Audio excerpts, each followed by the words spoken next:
सभी विद्यार्थियों का एक बार फिर से स्वागत है संस्कार चिल्ड्रन एकेडमी बाड़मेर के यूट्यूब चैनल में। विद्यार्थियों, इस वीडियो से पहले हम पढ़ चुके हैं श्वसन तंत्र के बारे में। इस वीडियो में हम चर्चा करेंगे रक्त के बारे में, रक्त के भागों के बारे में, रक्त के वर्गों के बारे में, रक्त के कार्य के बारे में। तो जिन टॉपिक्स के बारे में हम आज डिस्कस करेंगे वो निम्न प्रकार से रहेंगे। पहला यहाँ पे रहेगा ब्लड या रक्त। दूसरा टॉपिक जिसके बारे में हम चर्चा करेंगे वो रहेगा रक्त के भाग। तीसरा बिंदु जिस पर हम चर्चा करेंगे वो रहेगा रक्त के कार्य।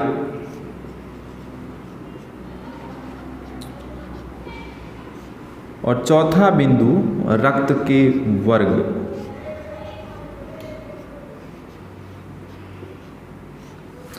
तो इन चार टॉपिक्स का डिस्कस हम इस वीडियो के अंदर करेंगे। सबसे पहले हम समझते हैं कि रक्त क्या होता है, रक्त या ब्लड क्या होता है।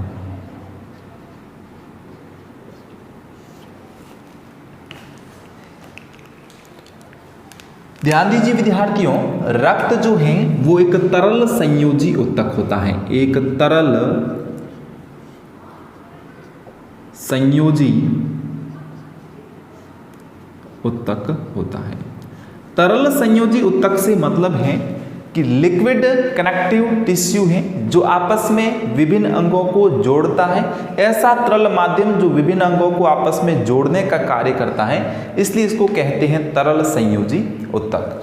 तो पहली बात आपको ये याद रखनी है, जब भी आप रक्त को पढ़ते हो तो पहली चीज आप ये याद रखोगे कि रक्त तरल संयोजी उत्तक होता है। दूसरी बात करते हैं हम, रक्त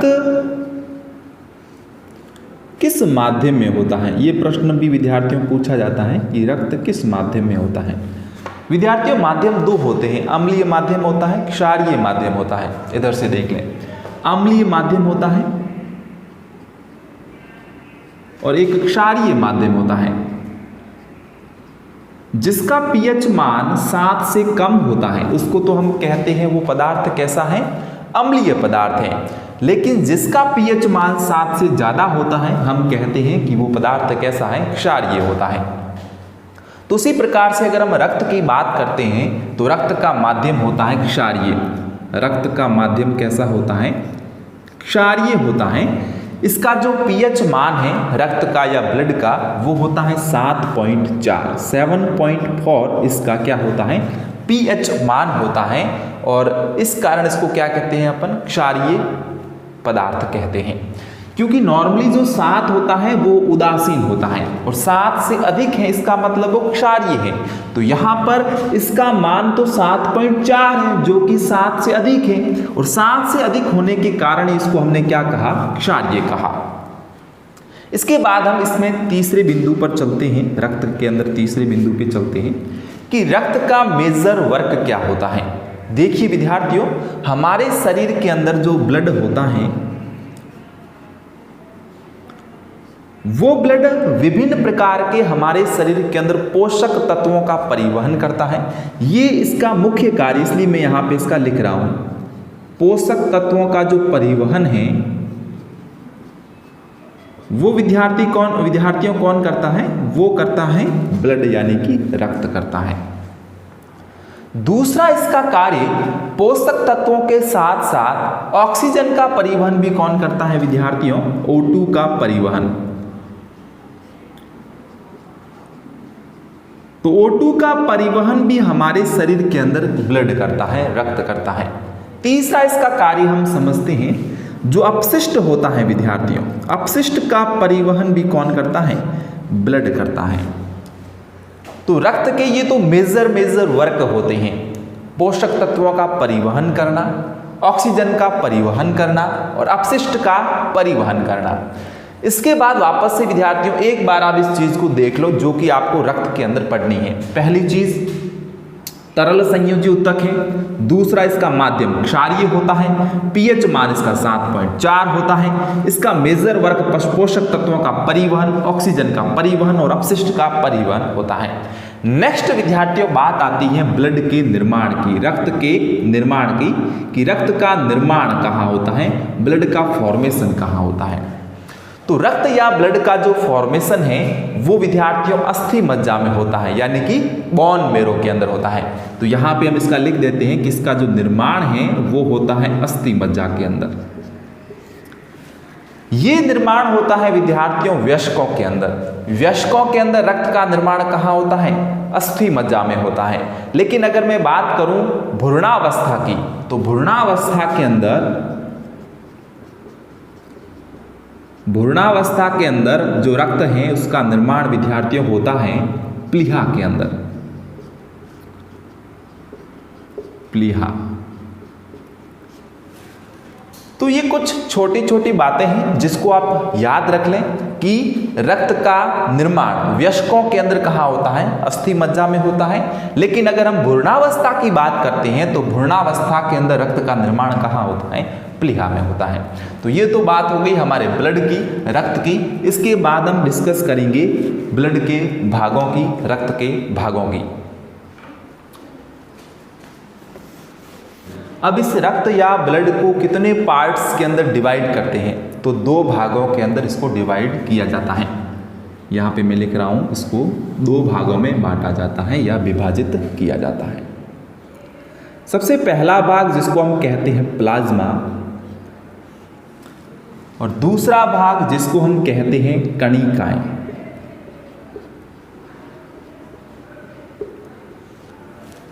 तो रक्त के या ब्लड के नॉर्मली 2 भाग होते हैं, एक होता है प्लाज्मा और दूसरा होता है कणिकाएं।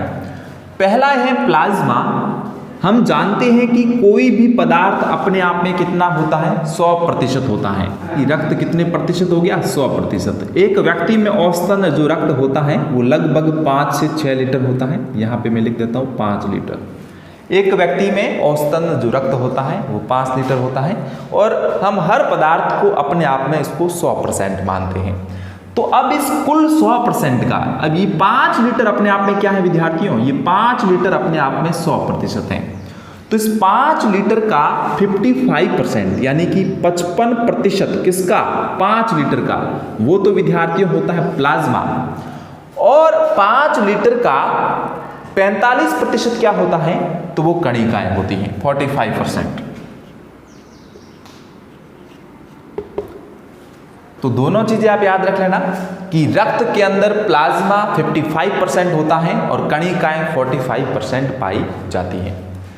प्लाज्मा जो है विद्यार्थियों वह तरल अवस्था के अंदर होता है, तरल अवस्था के अंदर, लिक्विड फॉर्म के अंदर। लेकिन जो कणिकाएं होती हैं वो ठोस होती हैं, सॉलिड होती हैं। तो ये दोनों खास अंतर हैं, आपको याद रख लेने हैं।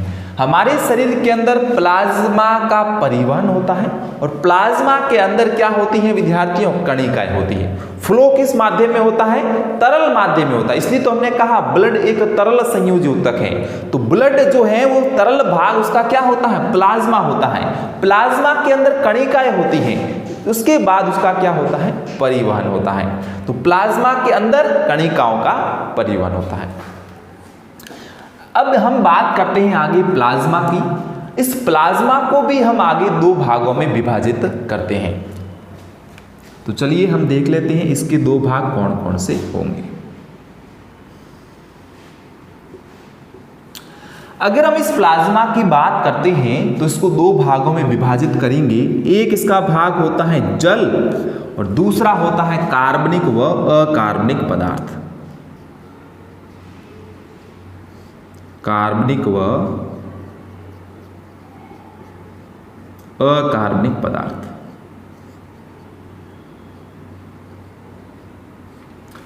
तो 2 पार्ट्स हो गए किसके? प्लाज्मा के, जल और कार्बनिक व अकार्बनिक पदार्थ। बात करें हम विद्यार्थियों जल की, तो प्लाज्मा के अंदर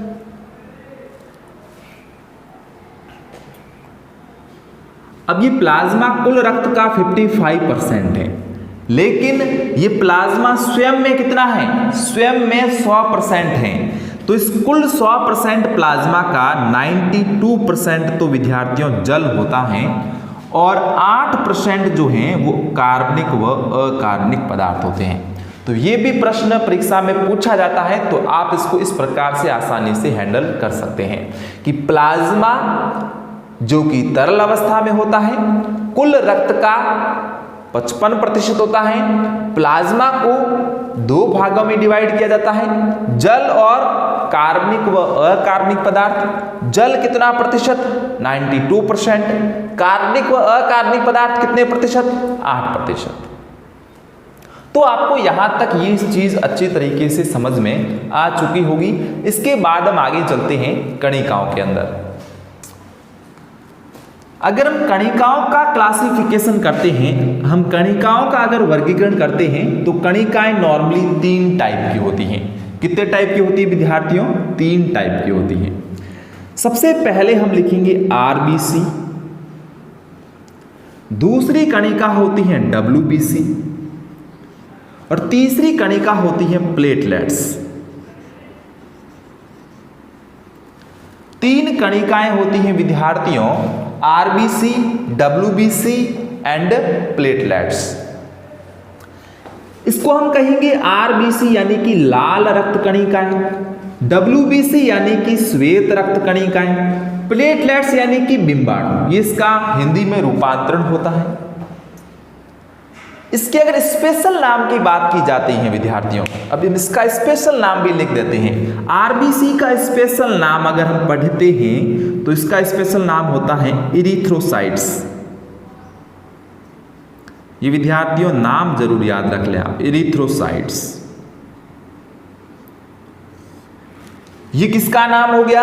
आरबीसी का नाम हो गया। डब्ल्यूबीसी की अगर हम बात करते हैं तो डब्ल्यूबीसी का नाम होता है ल्यूकोसाइट्स।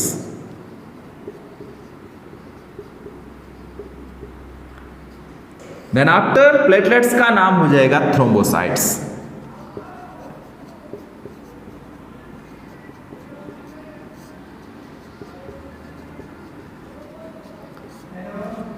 तो यहां पर हमने 3 कणिकाएं ली और 3 कणिकाओं के हमने स्पेशल नाम लिख दिए, इरिथ्रोसाइट्स, ल्यूकोसाइट्स एंड थ्रोम्बोसाइट्स।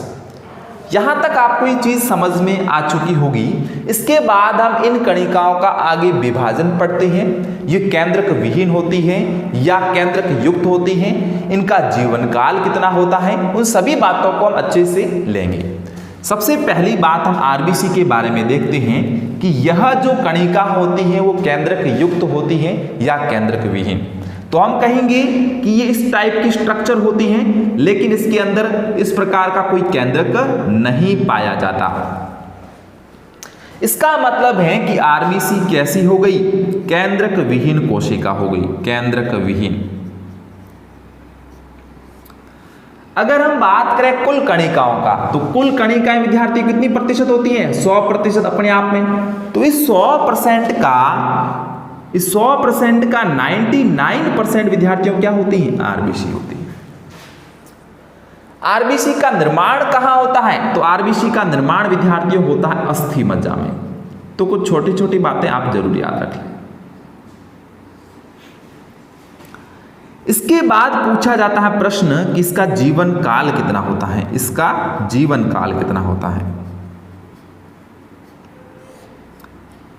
तो आरबीसी का जो जीवन काल है वो होता है 120 दिन। कितने दिन? 120 दिन। नेक्स्ट बात करते हैं आरबीसी की। तो आरबीसी का जो नॉर्मली विद्यार्थियों रंग होता है, कलर होता है, वो लाल रंग होता है। इसका जो रंग होता है वो क्या होता है? लाल होता है। अब अगर आपसे प्रश्न पूछा जाता है कि आरबीसी का रंग लाल क्यों होता है, तो आप कहोगे कि इसके अंदर क्या होता है? हीमोग्लोबिन होता है, HB। क्या होता है विद्यार्थियों? हीमोग्लोबिन होता है, और इस हीमोग्लोबिन के कारण ही इसका जो रंग है वो कैसा होता है? लाल होता है। तो आरबीसी केंद्रक विहीन होती है, जिसका जीवन काल 120 दिन होता है, लाल होती है, और लाल होने का कारण है हीमोग्लोबिन नामक एक वर्णक। और ये हीमोग्लोबिन वर्णक ही किसका परिवहन करता है विद्यार्थियों? ऑक्सीजन O2 का परिवहन करता है। तो इतनी सी बातें आप आरबीसी के अंदर याद रख लें। इसके बाद हम बात करेंगे डब्ल्यूबीसी की। इस डब्ल्यूबीसी को हम कहते हैं श्वेत रक्त कणिकाएं, या इसी को हम कहते हैं ल्यूकोसाइट्स। ये इस प्रकार की स्ट्रक्चर होती है। अगर हम बात करें WBC की, तो WBC में विद्यार्थियों क्या पाया जाता है? WBC में केंद्रक पाया जाता है। WBC में केंद्रक या न्यूक्लियस प्रेजेंट होता है। तो इसके नीचे हम लिख देंगे ये केंद्रक युक्त कणिका है। नेक्स्ट 2 नंबर पे हम बात करते हैं इसके जीवन काल की, इसके लाइफ टाइम की। इसका लाइफ टाइम कितना होता है? तो WBC का जो जीवन काल होता है विद्यार्थियों, वो नॉर्मली 4 से 7 दिन के आसपास होता है। तो इसकी जीवन काल की बात करते हैं तो लगभग इसका जीवन काल 4 से 7 दिन होता है।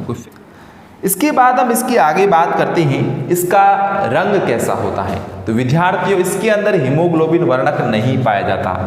इसके अंदर हीमोग्लोबिन नामक वर्णक नहीं पाया जाता, जिसके कारण ये विद्यार्थियों रंगहीन होती है। रंगहीन केंद्रक युक्त होती है। जीवन काल 3 या 4 से 7 दिन तक होता है। हीमोग्लोबिन नामक वर्णक नहीं पाया जाता है, जिसके कारण ये रंगहीन होती है। और आगे अगर हम बात करते हैं इसके मुख्य कार्य की, इसका मुख्य वर्क जो है वो क्या होता है, तो हमारे शरीर के अंदर जो इम्यूनिटी होती है, हमारे शरीर के अंदर इम्यूनिटी या प्रतिरक्षा प्रदान करने का कार्य कौन करता है? WBC करती है या ल्यूकोसाइट्स करती हैं। अब हम WBC को भी विद्यार्थियों आगे विभाजित करते हैं। WBC को आगे हम 2 भागों में पढ़ेंगे।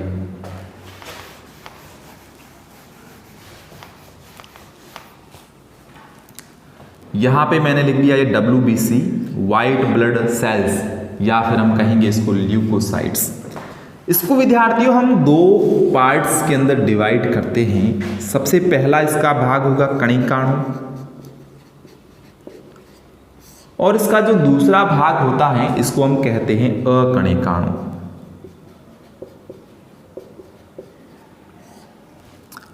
कणिकाणु और अकणिकाणु, इसको हम कहते हैं ग्रेनुलोसाइट, इसको कहते हैं एग्रेनुलोसाइट्स। कणिकाणु को हम 3 पार्ट्स के अंदर डिवाइड करते हैं। सबसे पहले न्यूट्रोफिल,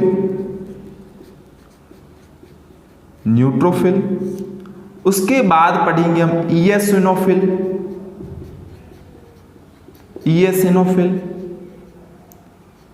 और लास्ट के अंदर बेसोफिल। हम अकणिकाणु को भी आगे 2 भागों में विभाजित करते हैं। एक विद्यार्थी होता है लिम्फोसाइट और एक होता है मोनोसाइट। तो अकणिकाणु के कितने भाग हो गए? 2 भाग हो गए, लिम्फोसाइट और मोनोसाइट। लिम्फोसाइट को हम आगे 3 पार्ट्स में डिवाइड करते हैं। इसको भी हम आगे 3 पार्ट्स के अंदर डिवाइड करते हैं। बी लिम्फोसाइट, टी लिम्फोसाइट और प्राकृतिक मारक कोशिका। प्राकृतिक मारक कोशिका, इसको हम कहेंगे natural killer cells. Natural killer cells या इसको हम कहते हैं प्राकृतिक मारक कोशिकाएं। तो लिम्फोसाइट के कितने पार्ट्स हो गए? 3 टाइप हो गए, बी लिम्फोसाइट, टी लिम्फोसाइट, प्राकृतिक मारक कोशिकाएं।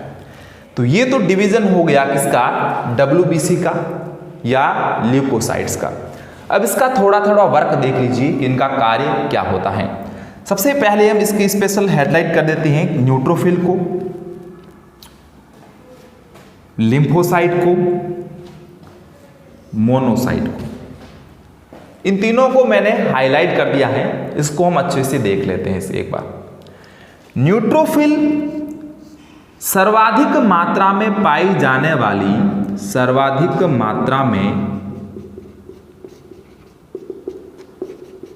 जाने वाली WBC है। यानी कि WBC के अंदर सर्वाधिक कौन सा भाग होगा? न्यूट्रोफिल होगा। दूसरा अगर हम इसकी बात करते हैं तो न्यूट्रोफिल को भक्षक कोशिकाएं भी कहते हैं। भक्षक कोशिकाएं, भक्षक कोशिका इसलिए कहते हैं क्योंकि ये मृत कोशिकाओं का भक्षण करते हैं। इसी प्रकार से अगर हम लिम्फोसाइट की अगर विद्यार्थियों बात करते हैं, लिम्फोसाइट की अगर हम बात करते हैं, इधर से देखिए, हमारे शरीर के अंदर कोई भी प्रतिजन जब अटैक करता है, कोई भी प्रतिजन जब हमारी बॉडी पर क्या करता है विद्यार्थियों, अटैक करता है, तो हमारे शरीर के द्वारा भी वापस से प्रतिजन पर भी क्या किया जाता है, प्रतिक्रिया की जाती है। वापस हमारे शरीर के द्वारा भी उस प्रतिजन पर अटैक किया जाता है।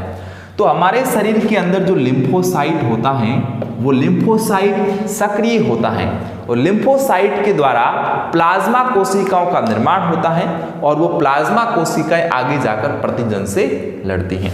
तो हम यूं कहेंगे कि लिम्फोसाइट हमारे शरीर के अंदर प्राथमिक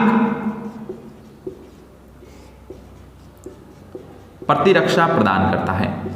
प्राथमिक प्रतिरक्षा प्रदान कौन करता है? तो हमारे शरीर के अंदर प्राथमिक प्रतिरक्षा प्रदान करने का श्रेय लिम्फोसाइट को जाता है। और बात करते हैं मोनोसाइट की, तो मोनोसाइट को हम कहते हैं महाभक्षक कोशिका। महाभक्षक कोशिका कहते हैं। अब यहां पे आप इन दोनों में अंतर करिए कि न्यूट्रोफिल को तो हमने कहा भक्षक कोशिका, लेकिन मोनोसाइट को हमने क्या कह दिया, महाभक्षक कोशिका कह दिया। तो यहां पर इन दोनों का वर्क क्या रहता है, मृत कोशिकाओं का भक्षण करना।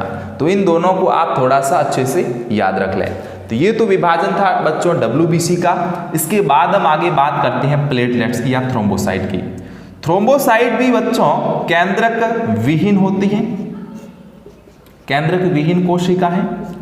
इसके अगर जीवन काल की बात करते हैं तो इसका जीवन काल विद्यार्थियों 10 दिन का होता है, 10 डेज। इसके बाद हम बात करते हैं, इसके अंदर भी किसी प्रकार का कोई हीमोग्लोबिन वगैरह नहीं होता है। और अगर हम इसके कार्य की बात करते हैं तो इसका जो कार्य होता है विद्यार्थियों वो होता है रक्त का थक्का जमाना। रक्त का थक्का जमाना ये मुख्य कार्य किसका हो जाता है, प्लेटलेट्स या थ्रोम्बोसाइट्स का हो जाता है। तो ये ऑल ओवर मैंने यहाँ पे बता दिया रक्त का वर्गीकरण। तो रक्त के वर्गीकरण के बाद हम सीधे बच्चों चलेंगे किस पर, रक्त के कार्य पे। अब रक्त का कार्य हम यहाँ से ही समझने का प्रयास करते हैं, ऊपर से मैं थोड़ा सा हटा रहा हूँ ताकि आपको समझने में आसानी हो। देखिए सबसे पहले हम बात करते हैं RBC के कार्य की, क्योंकि रक्त के कार्य पढ़ रहे हैं हम, रक्त के कार्य पढ़ रहे हैं। तो रक्त के कार्य में जो हम पहला कार्य पढ़ेंगे वो ये पढ़ेंगे, RBC के द्वारा गैसों का परिवहन होता है, ऑक्सीजन और CO2 का परिवहन होता है। तो पहला कार्य हम लिखेंगे O2 व CO2 का परिवहन।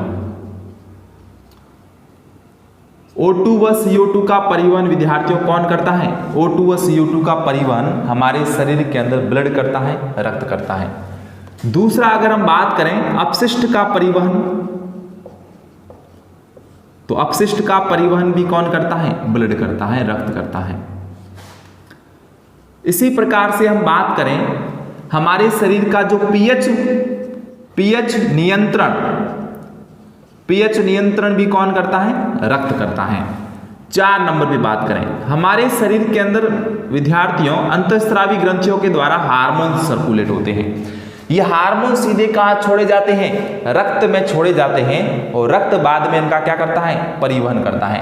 तो हार्मोन का उचित परिवहन भी कौन करेगा, रक्त करेगा, ब्लड करेगा। इसके बाद हम बात करते हैं 5 नंबर पे, तो हमारे शरीर का जो टेम्परेचर नियंत्रण है, टेम्परेचर तापमान, हमारे शरीर का तापमान नियंत्रण भी विद्यार्थियों कौन करेगा, तो तापमान नियंत्रण भी हमारे शरीर के अंदर ब्लड करेगा, रक्त करेगा। तो ये नॉर्मली वर्क हो जाते हैं RBC की। तत्पश्चात हम बात करें WBC की, तो 6 नंबर पे हमारे शरीर के अंदर प्रतिरक्षा प्रदान करने का कार्य भी कौन करेगा, ब्लड करेगा। रक्त का थक्का जमाने में सहायक है ब्लड, हमारे शरीर के अंदर रक्त का थक्का जमाने में भी सहायक है। तो ऑल ओवर ये हमारे शरीर के अंदर ब्लड के वर्क रहते हैं, कार्य रहते हैं। एक बार आप और देख लीजिए, O2 व CO2 का परिवहन करता है रक्त, अपशिष्ट का परिवहन करता है रक्त, pH का नियंत्रण करता है रक्त, हार्मोन्स का परिवहन करता है रक्त, हमारे शरीर का टेम्परेचर नियंत्रित रखता है रक्त, प्रतिरक्षा देता है रक्त, रक्त का थक्का जमाता है रक्त। यहां पर विद्यार्थी मैंने लिखा है टेम्परेचर, तापमान नियंत्रण।